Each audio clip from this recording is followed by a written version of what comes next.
Welcome to my foundation tutorial part 6, Promoting Serfs to Commoners, or Why You Should Let Your Commoners Go Naked.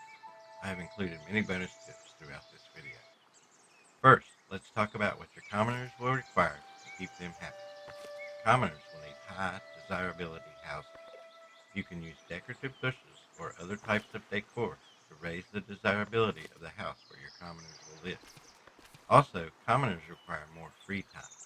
In other words, they will work for a shorter amount of time. They will also need two types of food. Here we are using berries and fish. Just like serfs, the commoners also need to attend church. The new production line that needs to be started is for common clothes or clothing. This will require a sheep farm, a weaver's hut, and a tailor's workshop. You will also need a warehouse to store these goods, or at least the clothing, as market tenders will only take items from storage buildings and not the production building. A goods market stall is needed to sell the clothing. It's okay to make this a part of the market where you sell berries, that is, edit the market and add a goods stall, then assign clothes and a market tender to it. Another set of buildings that unlock when you promote your first serfs to commoners is the cheese production line.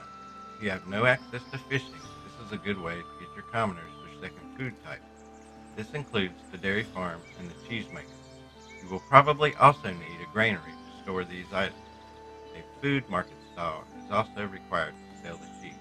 You may or may not want to add this to your first market, as only the commoners will buy from the second food stall and your storage will fill up very fast.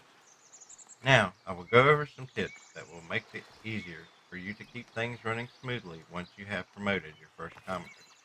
My recommendations are to try to have a house with your two stonemasons in it and only promote those two on the first go-round. You can even hold off on making clothing without taking too much of a hit to happiness, as villagers will only get a bad negative once they have had an item and then go without it. Before they have it the first time, the damage is not too bad. Since you only have two commoners at this point to buy the clothing, you will fill up your storage pretty quickly. So that is why you should let your commoners go naked, at least the first two anyway. Thank you for watching my foundation tutorial. Don't forget to scratch that like button and subscribe to become a part of the Gray Cat clan.